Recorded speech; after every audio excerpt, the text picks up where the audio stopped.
Russia should become normal member of global community.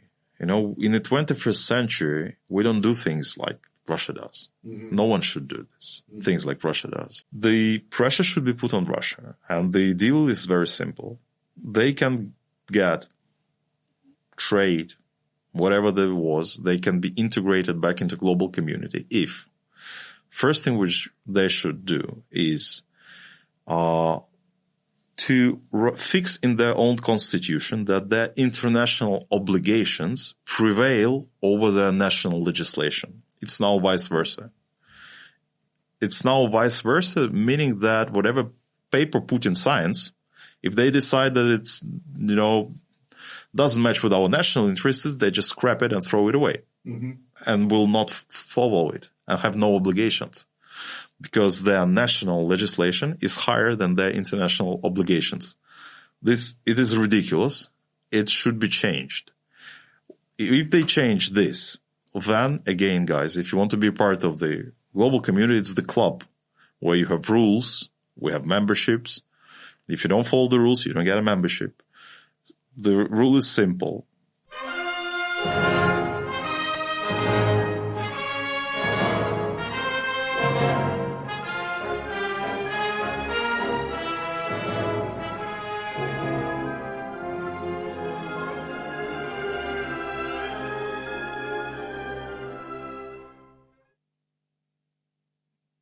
Hello and welcome.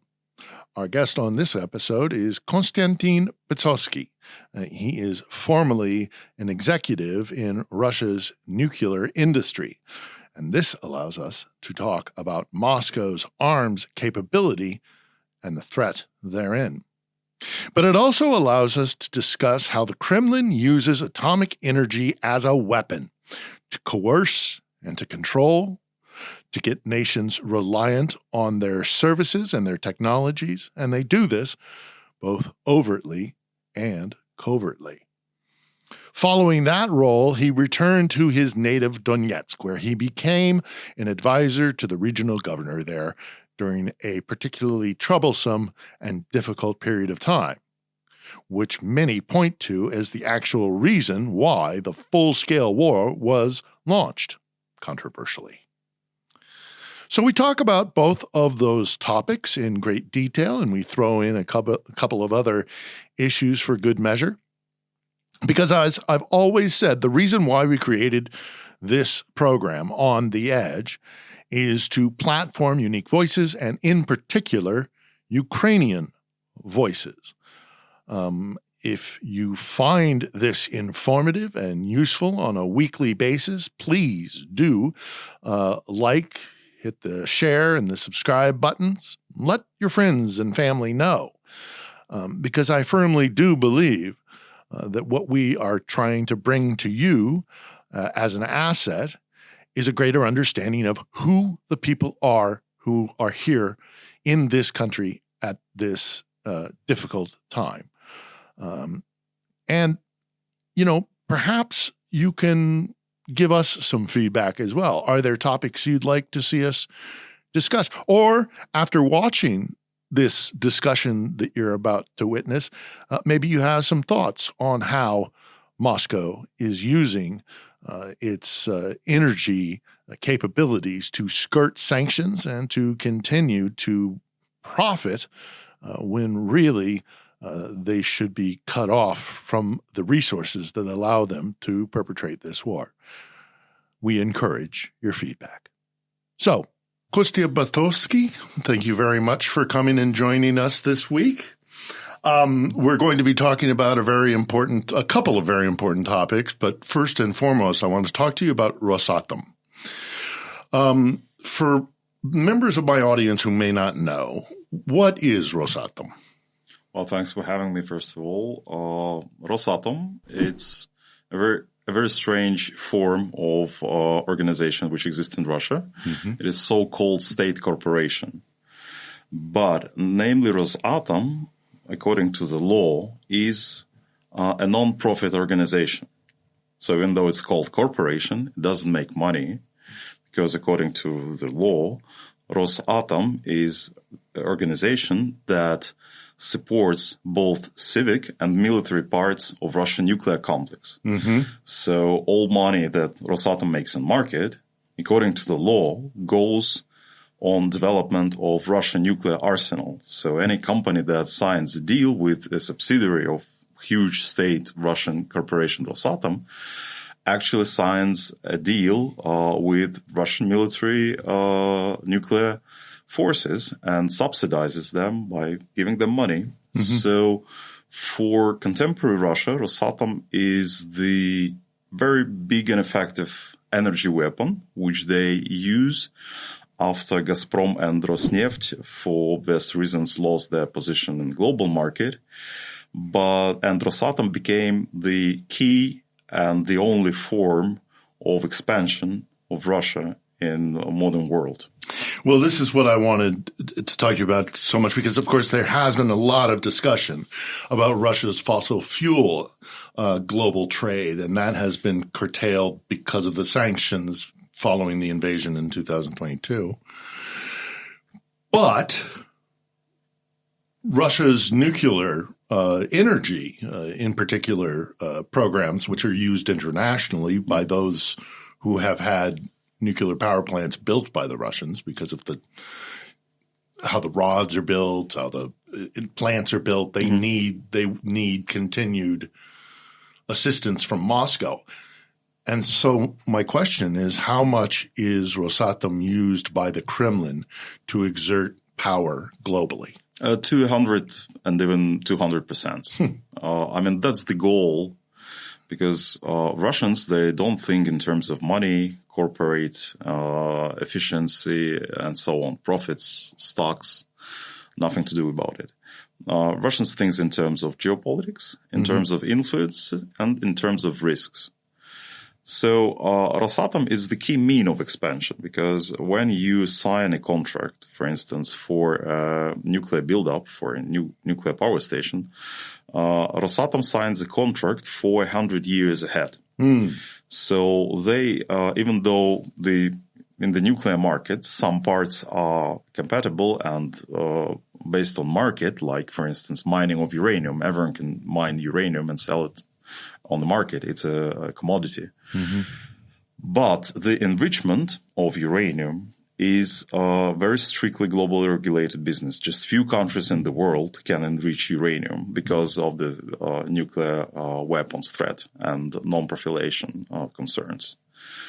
Everyone can obviously build the nuclear power plant and make money out of selling electricity.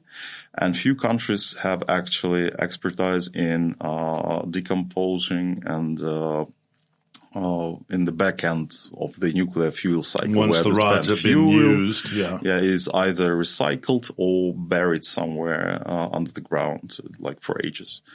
So Rosatom perhaps is the second global company that holds control over all parts of this business. The other company to compare is just French nuclear industry with former Areva, and now it's Orano, and I actually remember the exact name of the nuclear company, but just Russia and France control all parts of this nuclear fuel cycle. And when Russia signs a contract with a country, they signed it in order to sell the full services from design to the back end and decomposition of the nuclear power plant. So the just contract, take them out to somewhere in the middle of Siberia. Well, what they promise is that we will build you a nuclear block, a nuclear unit, and then after 100 years you will have like a greenfield again. We will decompose it, take it away, but sign the contract for 100 years. When a country agrees to a contract like this, they need personnel, scientists, nuclear engineers.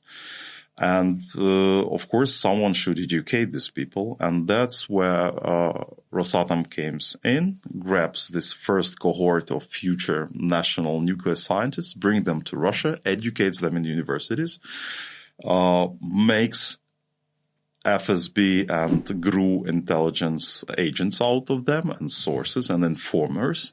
because that's the only one reason why you take people to Russia and educate them.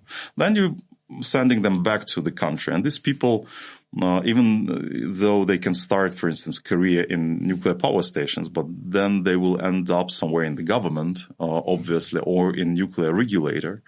So at any course of events, you will have your cohort of agents deeply infiltrated in a foreign government.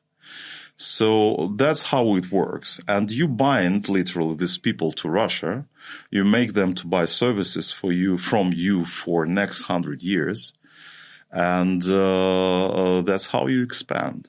Of course, not every country wants to have a nuclear power station. So recently Rosatom has developed a big lineup of products which they offer to countries in Africa. For instance, solar energy, wind power, and even container shipment. They just a couple of years ago bought the container cargo company FESCO, which is based in Vladivostok, because Rosatom is the state operator of the northern sea route, so-called sea route that uses icebreakers and goes through Antarctica and northern pole, close to that region where Russia borders with Canada.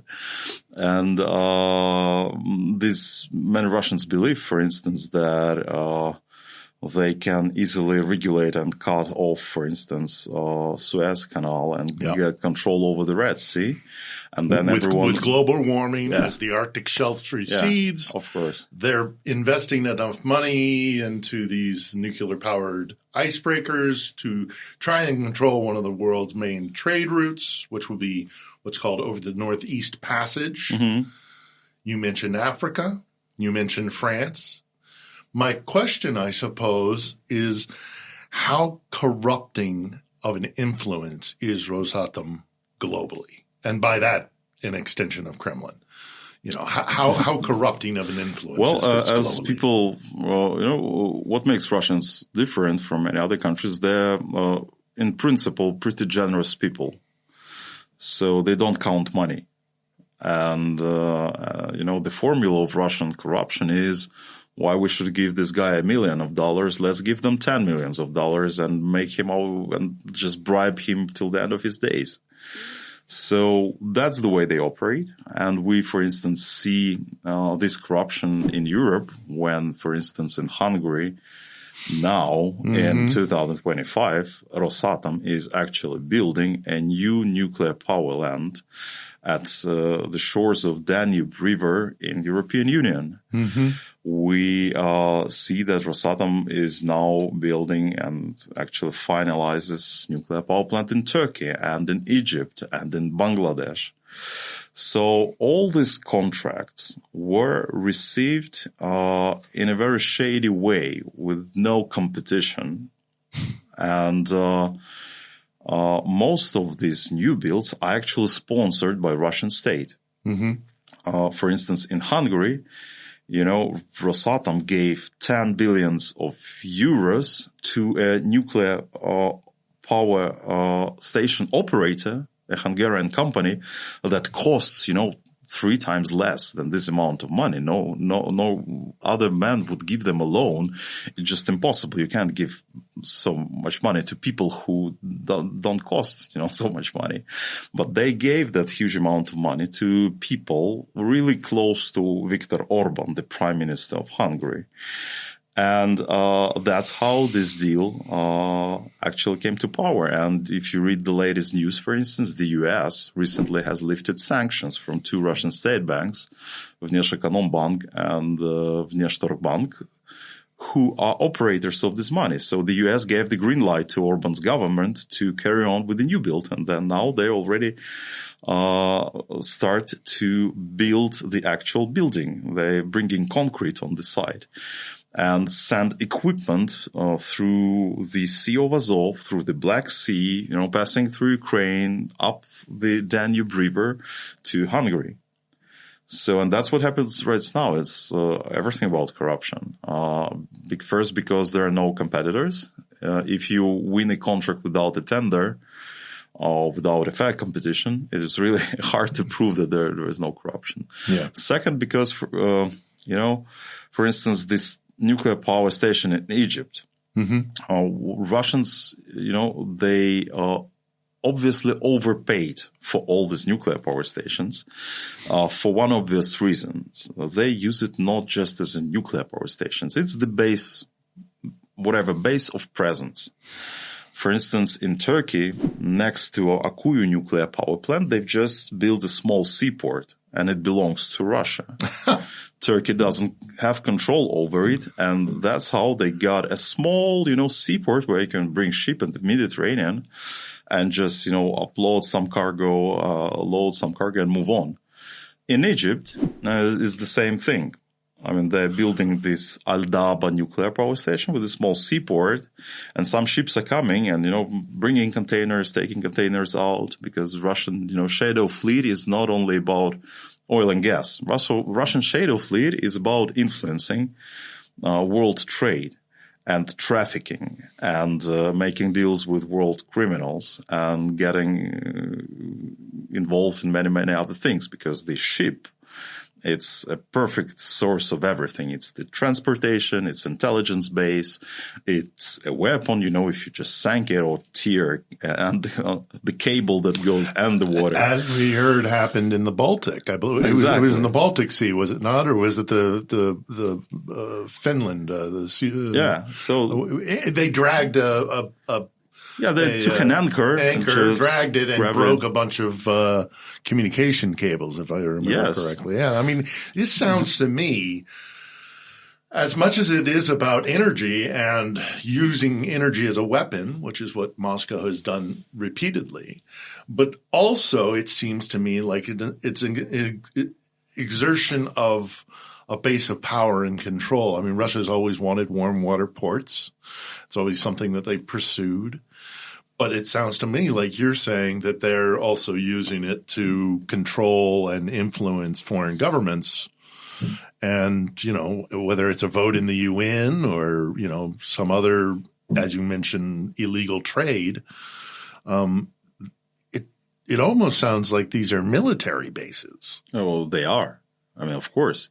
Everything has dual use. Everything has intelligence and military potential, because in the center of idea is not bringing nuclear energy, to noble small nations that can afford it otherwise. It's by setting control and keeping control over some very sensitive segments of the world nuclear market. For instance, the enrichment. Russia actually controls almost a quarter of that market, almost 25%. So if we just take Rosatom out of the map today, the whole world would have huge problems with enriched uranium. And guess who is the biggest buyer of Russian enrichment services? The United States of America, which are now depend on Russian enriched uranium as much as Europe was dependent from Russian gas years ago. So that's the first thing which Rosatom does. They just hold control over extremely sensitive market share and not let just nations deal with it. The second thing, they really care about strategic minerals and resources. You need uranium in order to fuel nuclear power stations. So all Russian activity in Africa was actually focused on cutting the West out of its uranium base. Russians don't have uranium. They don't have it in Russia. Uranium is situated elsewhere in the world.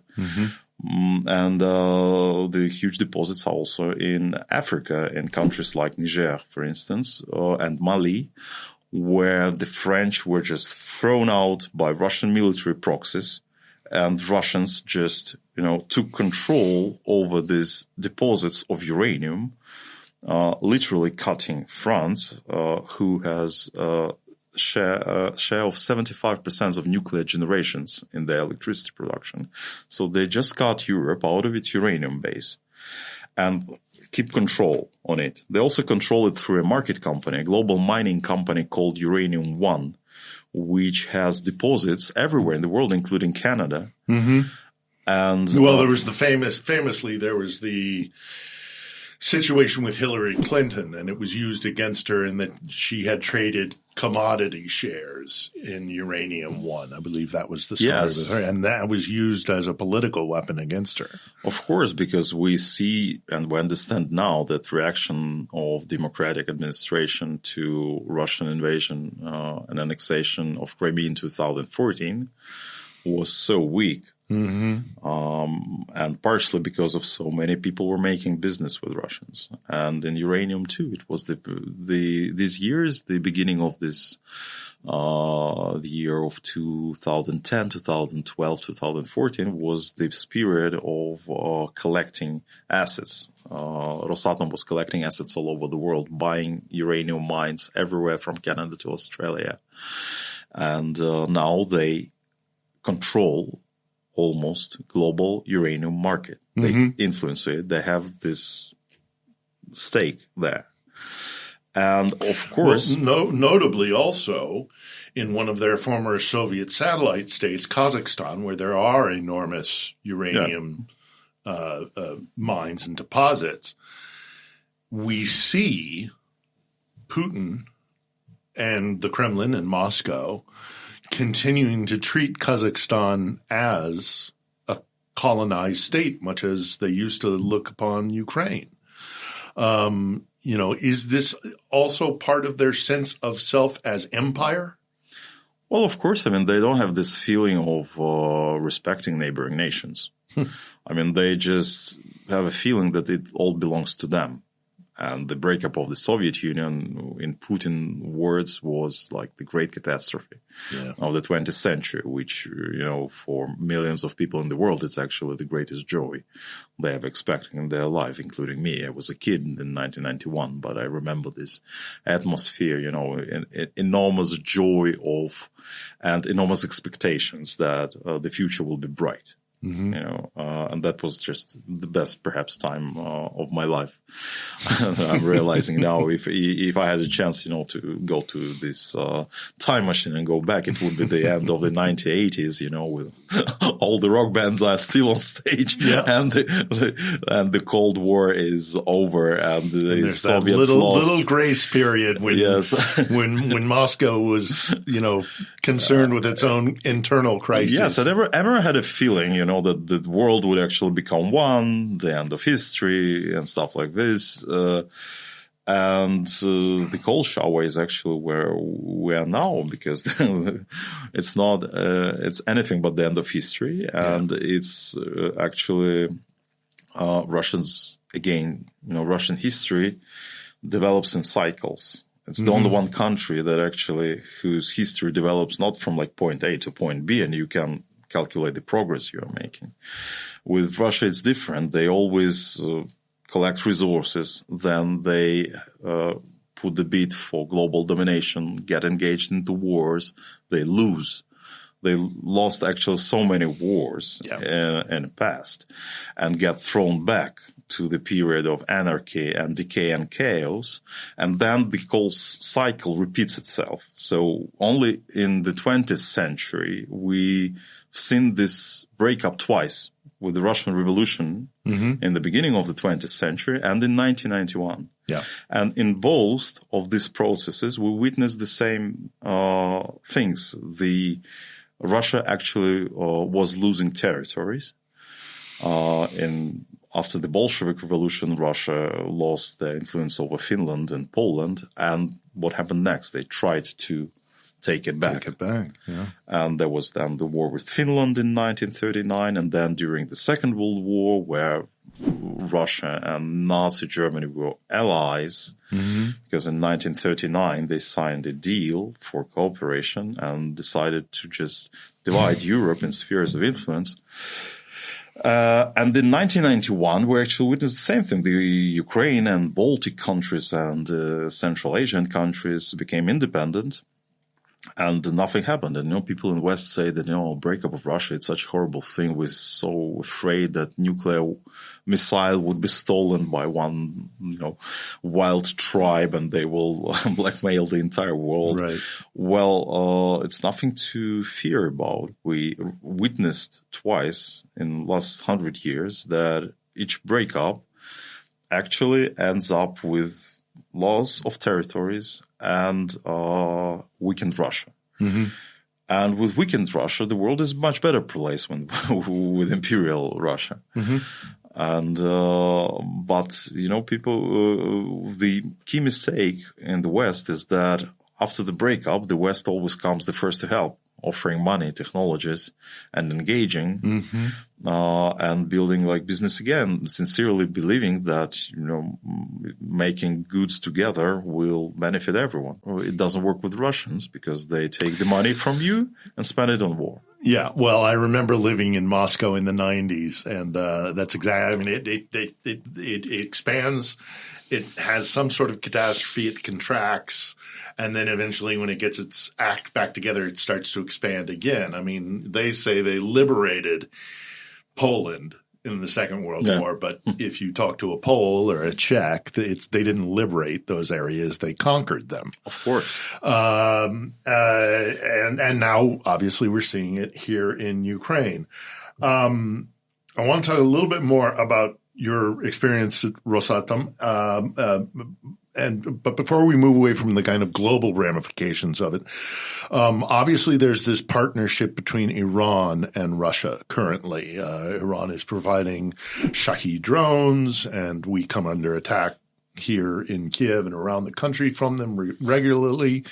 Tehran and Moscow seem to be closer and closer in their ties. Do you think there's a possibility that Rosatom would become involved in what the West is deeply concerned about, in particularly Washington and Israel, about helping with a weapons program in Iran? Well, it has happened already. I mean, we shouldn't talk in future times, that it will happen one day. Mm-hmm. It's happened already. Just remember that there was a small news when Israel took a strike against Iran that Kremlin announced that they made deal with Israel not to strike at Russian nuclear power stations because they host up to 10,000 personnel. Russian personnel in Iran. In Bushehr. It's the name of the Russian nuclear power station, which they also built in Iran. And they built the 2 blocks, and they're now discussing of building 2 more. So among those 10,000 Russian, not only Russian citizens, but Russian-speaking people with deep expertise in nuclear energy, there definitely were people who were consulting the Iranian scientists who were involved not in enrichment. Enrichment is a relatively easy part to do, but you need to have some different isotopes in order to actually make that chain reaction more effective. Mm-hmm. And in order to do this, you have to have not only scientists, but a test reactor, enrichment facilities, and some supercomputers, because you have only 2 ways of test your calculations. Is either to explode a bomb, blow it up, or to calculate it through some supercomputer. And actually, that's what Russians are providing, these services. Do you think the Russians would go so far as to help Iran actually produce a weapon? It's a very, very, strange form of cooperation when Russians say, for instance, well, support Houthis, block trade, block Suez Canal, turn Red Sea into a disaster, and then we will think. And the Iranians are also not stupid, they do just small bit out from that menu list and approach Russia and say, well, we did the small bit, maybe you will do, say, well, okay, then we'll take one your specialist and take him to Dubna or somewhere to Russian nuclear arms scientific center. So that's the way it operates. These sides are bargaining because it's the East. Yeah. So they're bargaining. Well, and it's the coalition, it's the anti-Western, anti-American coalition that's coming together as a result. Exactly. It has been developing for quite some time, but in this current period with the Ukraine war and the crisis and the conflict between West and East, we do see those DPRK, China, Iran, and Russia seemingly becoming this alliance counterblock. That would be deeply disturbing, I'm sure, to a lot of people in a lot of capitals around the Western world if Russia actually did do that and help them to produce a weapon. Well, people don't understand how this bloc operates, but and who is the master brain there, and the master brain is Putin. And this community of FSB officers who stand behind them. And their idea is very simple. They want to create and spark as many conflicts over the world so the West will be disturbed trying to put them down. So they sparked Africa. And, there is a huge movement where Russia deployed the entire so-called African military corps. Literally, Russians in Africa behave like British Empire, but 200 years ago. They have shadow fleet, pirates, slaves, and gold in form of uranium, diamonds, or whatever. And that's how it operates. But with Iran and North Korea, Russians offer them a more sophisticated game. They say, let's spark the conflicts globally. And Iran, has influence over Hamas, Hezbollah, and Houthis. So you do this part. North Korea can produce anything illegally, starting from drugs to enriched uranium and many isotopes. So Russia helps them with logistics and with things like this. And the DPRK can act as a proxy for China. And DPRK, so that they can operate with clean hands with Russia, China. The DPRK also gives soldiers to and Russia. Soldiers. That's right. That's the part of the deal. Yeah. And actually, the Chinese minister recently said that China is very happy with this war of Russia against Ukraine because China doesn't want West to disturb and switch attention to Taiwan, and China is interested in just that the West will be just stuck in Europe somewhere.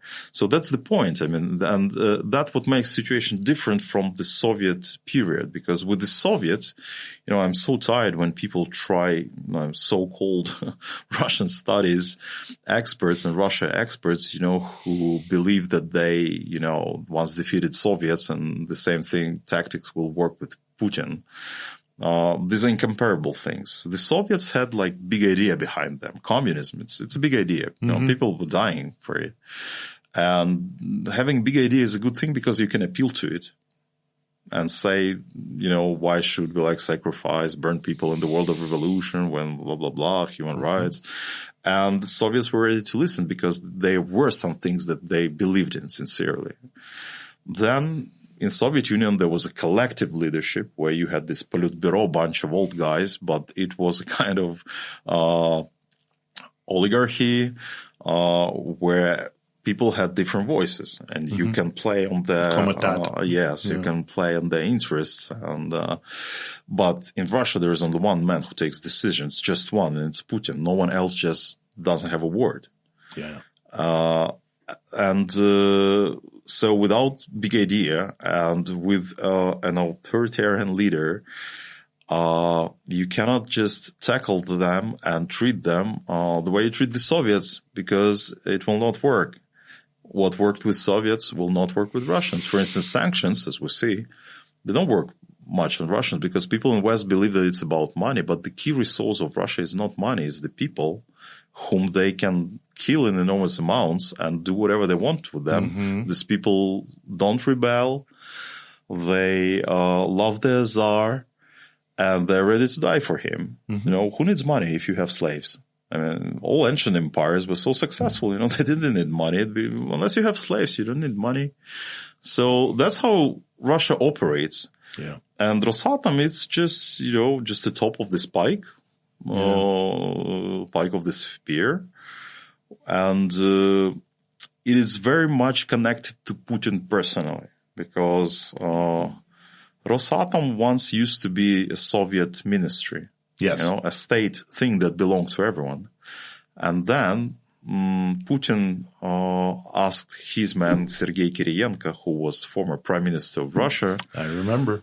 The guy who actually appointed Putin the director of FSB. Mm-hmm. You don't forget such people who bring you the appointments and job offers to... I remember when he showed up on the scene, because Yeltsin was such a mess that Voloshin, the great cardinal in the Kremlin, who was looking for a replacement for an obviously incapacitated Yeltsin, tried out Kiriyenko for a while as a prime minister, and he was thinking he was kind of an apparatchik, and to see his progression since 90s Moscow has been absolutely fascinating. Yes, and Kiriyenko was the man whom Putin asked to turn this Soviet ministry into a market company.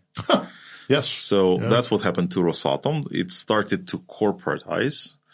And the first idea, was just to contemplate the French and to build just, big, huge civil nuclear energy company. Mm-hmm. Even, that can go to a stock exchange in London or in New York, everywhere. The global approach and scope. A global energy company. And Kiriyenko proved to be a very talented manager who made this thing done. It just happened. And when it happened, Kiriyenko approached Putin and said, we have the military nuclear industrial complex. We should do something about it. Many scientific institutions, many supercomputers, many test sites. It's a huge infrastructure. In Russian nuclear, 300,000 people actually work for Rosatom in Russia. It's a huge amount. And then Putin said that, well, you got me right. We both like expansion thing. Yes, develop this thing like this Russian two-headed eagle. So Rosatom would make money out of civic projects and spend them at nuclear weapons. Yeah. That's how it works till this day. And Kiriyenko is one of the most confident and close people to Putin. Yes. And if you look at his job description now, what he's responsible for in Russia, that's he has more responsibility in Russian war against Ukraine, because Kiriyenko, I sincerely believe, was that masterbrain behind Russian attack at our nuclear power stations. Mm-hmm. In 2022, Russians occupied nuclear power station in Chernobyl, mm-hmm. which was not in operation. And they made their soldiers dig entrenchments in irradiated in the exclusion zone, in the Pripyat exclusion zone, which I've been to. I've been to Pripyat. I mean, it is a scary place. It is. And to have them dig into the soil, I mean, some of those soldiers are going to die from cancers. Oh, they already did. I'm sure. Because some of them, I'm sure, have already died. But you mentioned Kiriyenko kind of bringing in the military arm of the nuclear industrial complex and bringing it into Rosatom. One of the reasons why the West has been so reluctant, I believe, and with good reason, to be more aggressive against Moscow is because every time the West says we're going to do something more, somebody like Medvedev or somebody else comes out and shakes their nuclear saber and says, remember we have this. How concerned, really, realistically, should the West be of Russia using a weapon, a nuclear weapon, in connection to the conflict here? Everyone should be concerned, because nuclear weapons are not something to be toyed with. Of course, and because Russians crossed enormous number of the red lines. Mm-hmm. Before this war, Russian war against Ukraine, there was a very limited experience of combat actions close to nuclear power stations or in the nuclear power stations. Zaporizhzhia in particular. Yes. Before in history, Israel actually hit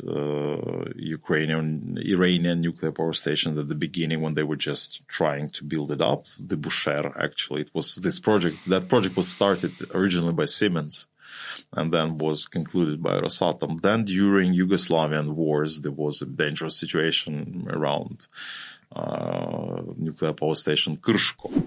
And then the International Atomic Energy Agency was extremely loud, and they made a huge noise, and all parties just decided not to fight at the perimeter of that power station. So these were the precedents. But Russia was the first country who actually deployed weapons at nuclear facility, turning it into not only a military base, but to a Platzdarm, to a place from which you fire something at your enemy, knowing that your enemy cannot fire on you, because that would bring to unpredictable consequences.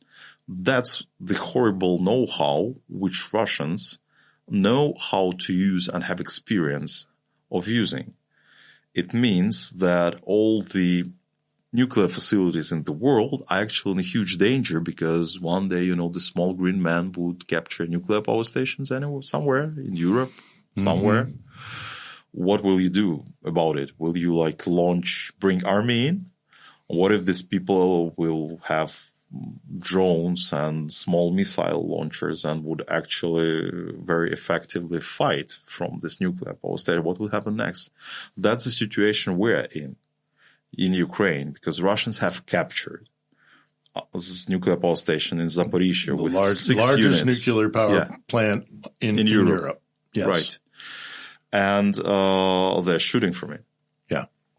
And of course, that idea belonged to Kiriyenko, because Kiriyenko actually, in some of his public speeches and works before many years, described Rosatom, a nuclear power station, as a castle that you build somewhere. And, this castle, it's your presence. When they were discussing of building nuclear power stations in Kaliningrad, for instance. Wherever Russian boots are, that is Russian land. Exactly. That's the idea. And the most horrible thing is that contemporary International Nuclear Energy Agency, they didn't do anything either to stop this, because, this funny guy who is the head of this, the director general, he goes to Kremlin, meets Putin, and discusses, the operation of Ukrainian nuclear power plant, because according to the international law, the site that is responsible for the nuclear security there is Ukraine. But we cannot control it because it's occupied by Russians. And the director general plays, both sides. When it actually came to the point where the world community should clearly define what is a nuclear terrorism. Whether a capture of a nuclear base, nuclear power station, is it an act of terrorism that should be, and the countries who do it should be responsible for it.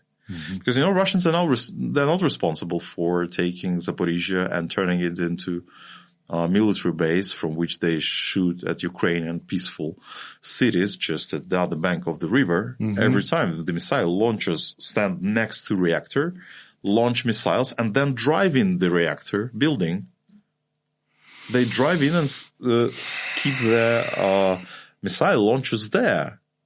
Because, no one in Ukraine, of course, the country that experienced the huge nuclear disaster in Chernobyl in 1986, would ever shoot or endanger in any other form. Yeah, why would you? It's on your own territory. Eventually, and the idea, the possibility of some sort of incident happening in Zaporizhzhia is obviously something that we should all be concerned about, and you're expressing that concern there. But in addition to that, what do you think the possibility? Because again, Moscow it pulls out its nuclear card, saber rattles. Do you think they would ever fire a nuclear weapon either here into Ukraine, tactical maybe on the front lines, or hit a city, or God forbid, hit a city outside of Ukraine, somewhere in the European Union, in a NATO nation state. They warn, they threaten that they're willing to use a nuclear weapon. Do you think that that Moscow would ever actually fire a weapon on a city either here in Ukraine or a location in Ukraine or Europe? I know for sure of 100% what they will do next. To make the entire world scared, it's not necessary to explode something nuclear, but you can conduct a nuclear test. You can, conduct nuclear tests and stream it online when this huge mushroom would grow out of Earth. They can do it on their territory. They don't care, about ecology and other stuff like this. And no one, I'm afraid, would be able to do anything about it because they would conduct a nuclear test. It will be scary.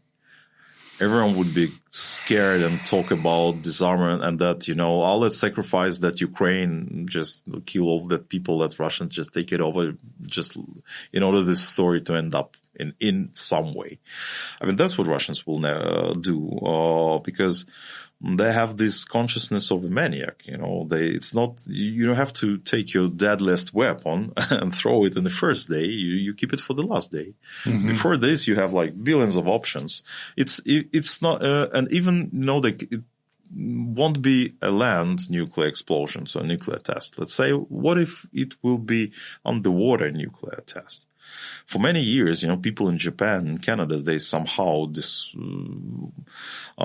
find nuclear isotopes in ocean streams, who came from God knows where. And these isotopes, they prove that somewhere there was an explosion, perhaps a small one, that no one noticed. And then we read the news about how Russians, they experiment with a rocket with a nuclear missile and tried to launch it from the sea, and there was explosion, everyone died, including scientists who were there on the base. So Russians are already doing it. The small tests, big tests. They developed this technology of a rocket with a nuclear engine, which is like science fiction. It will take years for them to actually get there. But that's one of their cards. It's what Russians offered to Witkov, to Trump's envoy, and saying, hey, buy our rocket nuclear engine and let's fly to Mars together and, and divide it. Let's divide Mars in like Russian sector and American sector. So we will definitely see the nuclear tests first. And then, of course, if you ask whether there are some red lines that can stop Putin, no. I mean, he already actually makes laugh out of all of us and all of people in the West, because the West literally allows him to do everything what he wants to do. Mm-hmm. Sanctions are painful, but it's not painful enough to kill the Russian economy. And they don't care about money. If Russian people would live like in poverty, no one cares about Russian people. Putin just, have killed 1 million of his own citizens just to kill for nothing. Why he would take care about other 148 millions. Yeah, no, I've been to the provinces. I've seen the way that the vast majority of Russians live. It's poverty, it's alcoholism, it's exactly, it's a desperate life. Except for a few little places where they kind of make a Potemkin village and pretend everything is nice and fine. But if you really go to the real Russia, it's a desperate place. And you're right, they don't care. And I'm afraid that the only one thing how you can tackle it, it's not going to this pacification and saying that Russians, let's let our scientists meet and once again discuss that there will be no winners in nuclear war. Mm-hmm. Russians have to see the real threat. What makes them fear and what makes them think that it's time to stop, perhaps for a while, is a literal threat. Mm-hmm. If they see that the other countries develop some technologies, maybe not the bomb itself, but means of delivery, supersonic missiles, mm-hmm. new submarines, new air bombers, That's the things which will make them think a little bit, because they have big problems with their submarines and bombers. Russia is not a technological power. They are not good in building machines. I mean, everyone who had a chance to drive Russian car would agree with it. It's a whole disaster. I've driven a couple of good Volgas. I've been in a couple of good Volgas, but few and far between. You're right. You're absolutely right. One of the red lines, I think, and now if we can transition away from your expertise in Rosatom and Russia's nuclear capabilities, and talk about the other area of expertise you have, which is having been an advisor to a regional governor out in Donbass. You were out there from 2014 to 2022. Is that when you were? From 2014 until 2017, I think. Yeah. Until 2017. 3 years. Right. They make the argument, the Russians do, and their useful idiots in the West, who say that actually Donbass was very upset with Kiev, that because they're Russian speakers, that they wanted to be subjects of Moscow. I've spoken to many people from Donbass, from Donetsk, from Lugansk, who say this is simply not the case. When you were living there and helping with the governance of which area was it in Donbass that you were? Donetsk. You were. That's my hometown. I was born. You were advisor to the regional governor in Donetsk. Of Donetsk Oblast. In Donetsk Oblast. Right. Is there any truth to this argument that Moscow makes that these poor people out in Donbass were unhappy? No. Bring the data. The thing with Ukraine, it is so transparent country. And we have a history of polling here, sponsored by both National Democratic Institute and National Republican Institute. Whatever side you're in, bring the data.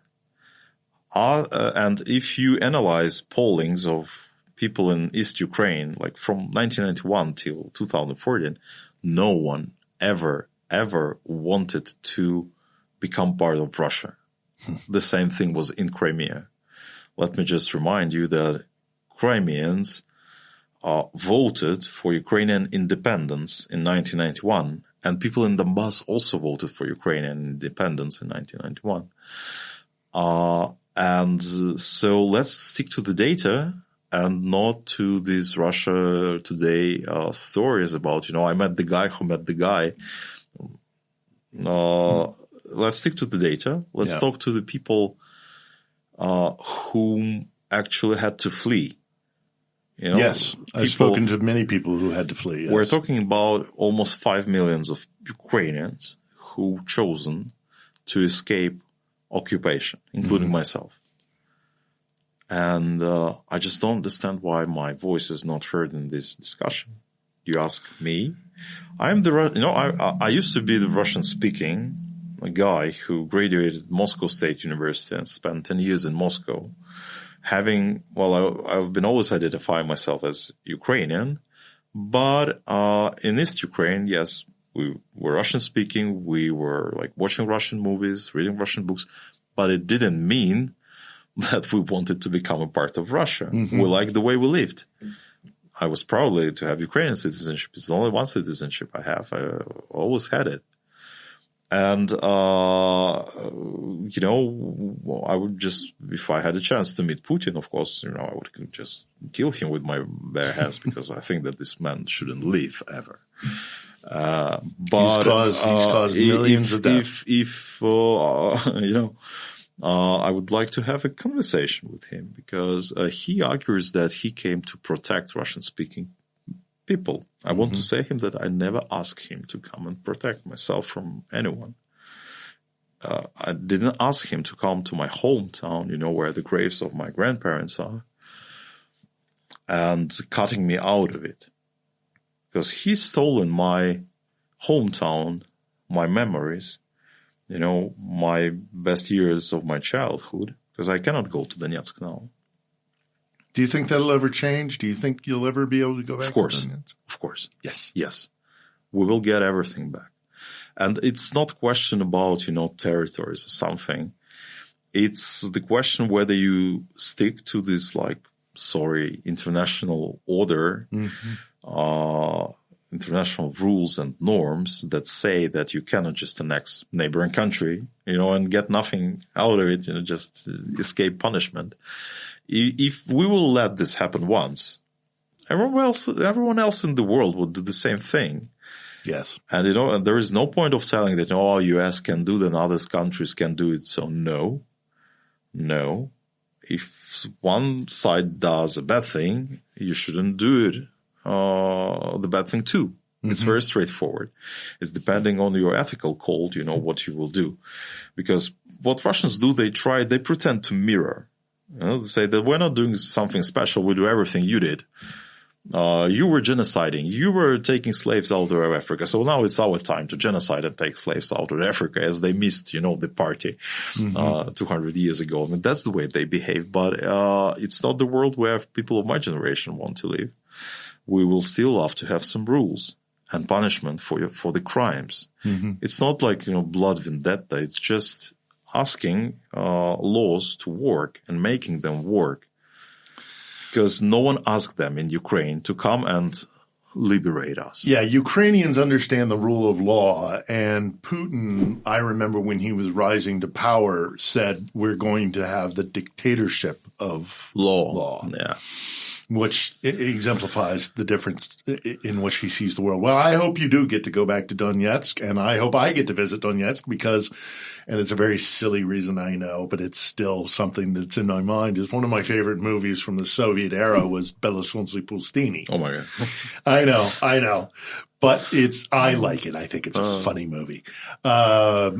And there's apparently a statue to the protagonist of that movie. I'd love to get a photograph. It's a very silly, small thing. Now, but having said that, I want to talk one other thing about Donbass, and during that period when you were out there advising the governor. There's another argument that is constantly put out by Moscow and by useful idiots in the West who say that they had to intervene in Donbass to liberate Donbass, as you say, because Ukrainians were constantly firing into cities. Now, we know by the admission of the head of the DPR, the Donetsk People's Republic, who admitted that they would do false flag, that they themselves would fire into Donetsk. And I know people here who, without revealing their identity and keeping that anonymous, who were observers out there. And you had to literally see a weapon being fired before you could report it to Brussels, because I think in that interim period, it's my opinion, I'd like to get your response to it, that actually the West was terrified of Minsk falling apart, because then they would have had to hold Moscow to account, because it was Moscow that was breaking Minsk more disproportionately. What is your response to those who say that Ukrainians were murdering and firing on Donetsk, and it was the Ukrainians who were killing the residents of Donbass? I think in any conflict, you should go back to the point who fired first, who fired the first shot. And if you trace back this war in 2014, back to the killings here in the center of Kyiv of protesters in Maidan by people who were trained by Russian security services, and then orchestrating this whole situation here in Kyiv, where the president who was elected and legitimate just run away to Russia, leaving vacuum of power. And in this vacuum, the small green man who appeared in Crimea took weapons and streamed it at Ukrainian soldiers, were the people who fired the first shot. When someone fires at your territory, you're not saying that, let's give freedom to this and give freedom to who? Do we have like a nation, an ethnic group, who is being suppressed here? No. People in Ukraine identify themselves as Ukrainians. there is no like Russians here. I mean, people who identify themselves as Russian always was a small minority here because this country's name is Ukraine and not Russia. And moreover, there were no political parties, local small political parties, who were advocating the idea of breaking up from Ukraine and drifting to Russia. Mm-hmm. One of those small parties used to call the Russian Unity. It was in Crimea, and it was led by Aksionov, who is now the leader of Crimea, appointed by Kremlin. Mm-hmm. So in free democratic elections, which we have in Ukraine, I just want to remind that, people say that we're not democracy, that for the last 30 plus years, we had 9 parliaments and 6 presidents. Mm-hmm. In Russia, you had, let's say 2.5 presidents. As I'm not counting this former president. And the Duma is nothing but a puppet. Of course. Yeah. So, in free democratic elections in Ukraine, the openly pro-Russian party in Crimea couldn't manage to get into local parliament. It was so unpopular. Yeah. And this is not the things, this is data. That's why I'm always asking, people to bring data in to support their arguments and not saying that one guy said that this or the other guy said. I'm not buying it. Bring the data. If you look to the data, there was no ground for the separatism. But what Russians did is they sparked this conflict. And I remember when I was in 2014 in Donetsk, it was really hard to shake the situation. Literally, it was the bunch of the same people who were walking from one location to another, like protesting for Russian propaganda TV channels. And, there are many ways you can film 30 people and say that there were 30,000. You just keep camera, low, pretending that there is a huge crowd there, when actually there were like few trained people. Most of them came from Russia. You'd see the same faces. Of course, the same faces everywhere. And they tried to shake the city, make Donetsk to uprise. They wanted, to say that Crimea and Donetsk are the same. But people in Donetsk were not interested in uprising. So what did they did? They killed a man. In one of the rallies in March 2014, they killed pro-Ukrainian activists with knife. Okay. That was the first blood. And he was killed by Russians.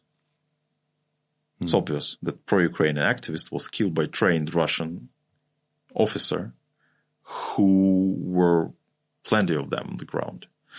Then they launched the spiral of violence. Then Strelkov appeared in Slavyansk. Mm-hmm. And guess what he did first? He started to shoot and killed Ukrainian policemen and Ukrainian officers. How Ukrainian government should be responding to that?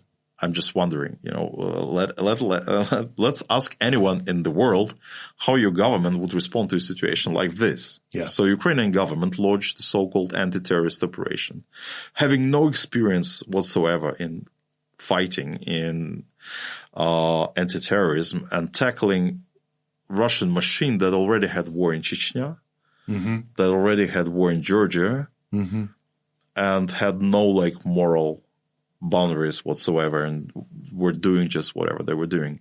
Yeah. Trying to launch this spiral of violence. So they started the shooting, and that's the most important thing.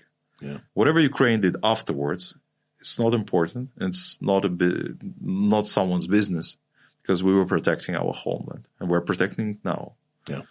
And if there is no argument to justify that, if people in Donetsk, my hometown, were so, depressed and so suppressed by this Ukrainian government, then, they could have revolted. But again, there is no record of a kind of revolt, nothing. Yeah. Nothing. Well, and they now they use it as an excuse for they've got this idea that they're going to take the 4 oblasts out there, Zaporizhia, Kherson, Donetsk, and Luhansk. Yeah. And I make the equation of it being because say a foreign armed force had taken, say, San Diego, yeah, that they would then say, Well, now give us the rest of California because we've got San Diego. It's a ridiculous argument for this annexation that they're proposing. But you're going to have to live with Russia some way or another. They're not going to disappear. How do you anticipate in a post-war situation living with a neighbor like Russia? Well, it's not only our interest, but I think it's a global interest to bring Russia back to normal. There are a few things which should be done. Can that be done? Yes. You think so? Okay. I don't know what normal is for Russia. Russia should become normal member of global community. In the 21st century, we don't do things like Russia does. Mm-hmm. No one should do this. Mm-hmm. Things like Russia does.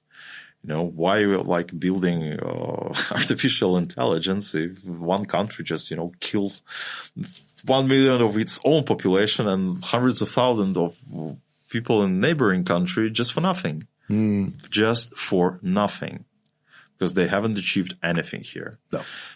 And they're not going to. The pressure should be put on Russia. And the deal is very simple.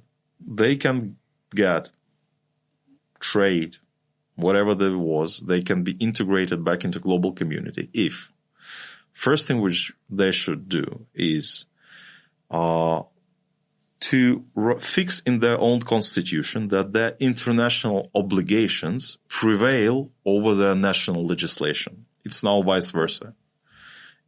It's now vice versa, meaning that whatever paper Putin signs, if they decide that it's, doesn't match with our national interests, they just scrap it and throw it away and will not follow it and have no obligations because their national legislation is higher than their international obligations. It is ridiculous. It should be changed. If they change this, then again, guys, if you want to be part of the global community, it's the club where you have rules, we have memberships. If you don't follow the rules, you don't get a membership. The rule is simple. Go back and to European institution, integrated European Court of Human Rights. And then, after you did this, meet the allegations for your war crimes. There are 3 types of crimes that Russia has committed in Ukraine. The first one is the crime of invasion. Mm-hmm. It cannot be justified. It's the crime of invasion. And Russia after Ukraine had agreed to give up its nuclear weapons in Budapest, after we had a treaty with Russia for friendship, and after they recognized our sovereignty and our territorial integrity, they broke all the laws, and then passed. That's why they then passed this amendment to Constitution that our local legislation is more important than international obligations. So. The crime of aggression, the top political and military leadership is responsible for aggression. They should be brought to court and to justice in some form. Mm-hmm. There is no court that can judge Putin by now, but world history has precedents, and we can think of a model how this might happen. The second type of crimes are the war crimes that were committed here by Russian soldiers. Mm-hmm. And Ukraine, together with the world community, actually identifies the particular Russian soldiers who committed crimes in Ukraine. And we will, till the end of our lives, want these people to be responsible for the crimes they've committed. Mm-hmm. And the third crime is the crime of genocide. Because the way Russians treat Ukraine and Ukrainians, just quoting Putin, they just don't recognize that we exist as a nation. Mm-hmm. They don't recognize our right for existence. And they literally say that all Ukrainians should be just eliminated, that there should be no Ukrainian language, Ukrainian culture. And, it's not the marginals who are who just saying these things. The Medvedev, the former president and former human being, used to say the same things. Mm-hmm. All Russian TV propaganda. Sovolyev. Exactly. All Russian TV propaganda. It would be foolish because Ukrainians and Russians have brotherhood. Every day that they say. And now he says Ukraine should be wiped off the map. Yeah, exactly. So for these 3 crimes, Russia should be responsible. then they should implement like basic Middle European form of government where you have balance of power, checks and balances, all of that. A legislative that really has power, yes, a judiciary that has power, yes. Not all power located in the hands of the Kremlin and the presidential office. The real federal structure. So this is the roadmap. It's a tall order. There's the roadmap. I'm afraid there is no other roadmap. True. When people in the American administration think that they can just sign a deal and this will be over, it will not be over. And it's in the best American interest to make not it over in this way, because if we let Russians walk away unpunished from the things which they've done here, it's just green light to everyone to do like this. And they'll do it again. Of course. They'll do it. Of course. Because unpunished evil will always come back. Yeah, I don't see how you can have good relations with a neighbor like that. I think there's been too much blood and too much pain and suffering, not only in this war, but in centuries of oppression by Moscow. So I don't have an easy answer myself, and I ponder this question all the time. How do you live next door to a nation that, unless they do, as you suggest, take a good long look in the mirror after they lose this war and recognize that they need to make fundamental changes, then I don't know how, unless it's a highly militarized border, which I'm afraid it's going to have to be, you're going to live with these guys. The West should not be afraid of dismantling in Russia. I mean, this fear that, some strange people would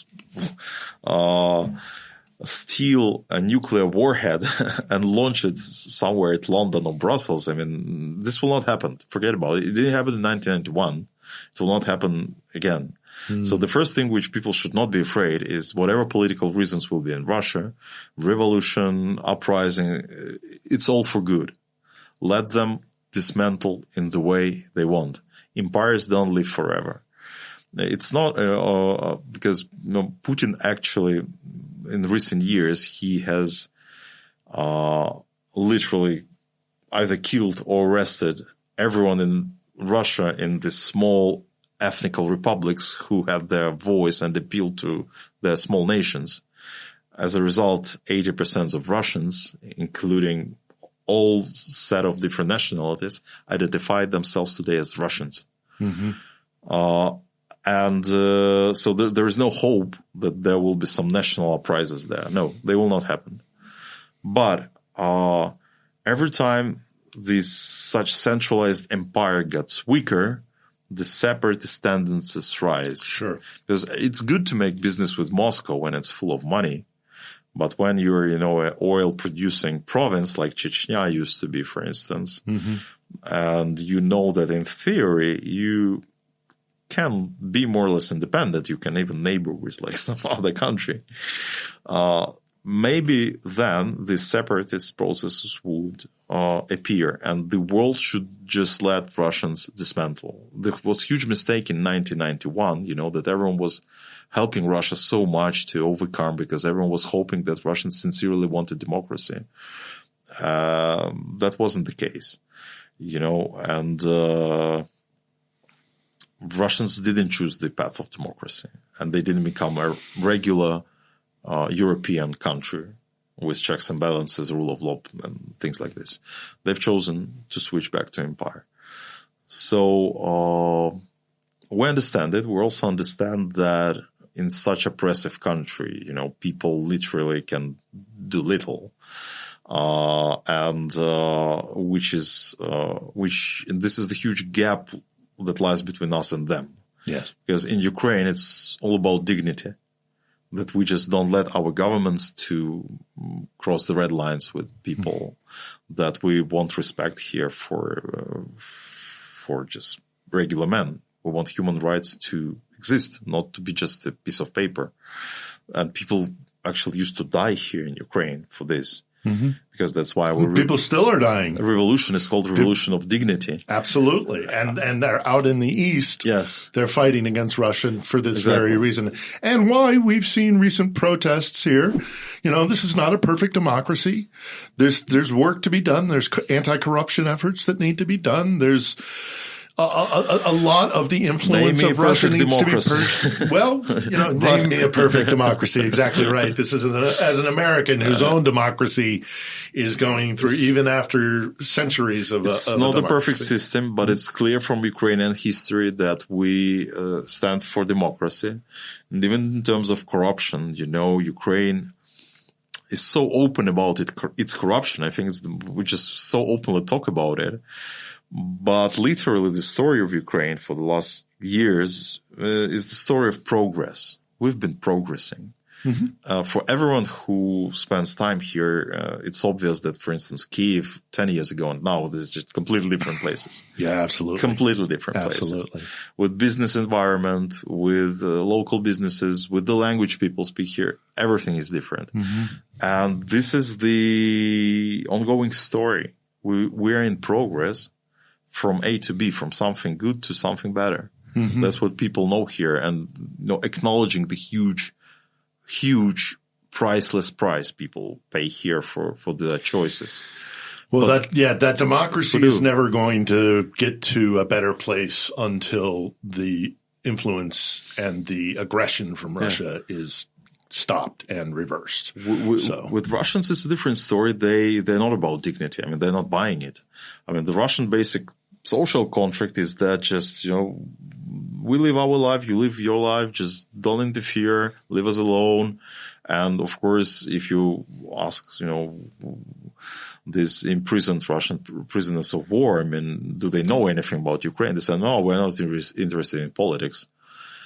And Richard Pipes, who actually I think is the best person who described Russia, how it operates in history, wrote like few brilliant books that should be taught in school, I'm sure. He actually was asked once, what advice would you give to Russians? And he said, get more interested in politics. He's like, what do you mean, get more interested in politics? Literally, he said, that's what I mean. Get interested in politics. Engage, do, interact, do something. That's what Russians just have no instinct to do. And never had. And it's Ukrainians, when we talk about forgiveness, and is it possible to forgive such an aggressor? Ukraine is a Christian country. The concept of forgiveness means a lot here. But in order to be forgiven, you must ask for it and acknowledge the fault. I mean, that's the way it works. And if Russians do this, everything is fixable. If they insist that, that Bucha massacre was staged or that bombardment of Mariupol was staged, then it will be the war for generations. So, and there is no middle way, I'm afraid. Well, Kostya Batowski, I thank you so much for your time. I actually had a question regarding all of those topics, but you already answered them wonderfully. So I appreciate your time. Thanks for and I agree with you 100%. I think Russia has a lot of work to do. Ukraine has a bright future, and the West should not fear Russian nuclear threats because they're empty at the end of the day. Sure. So thank you for your time. Thanks for having me.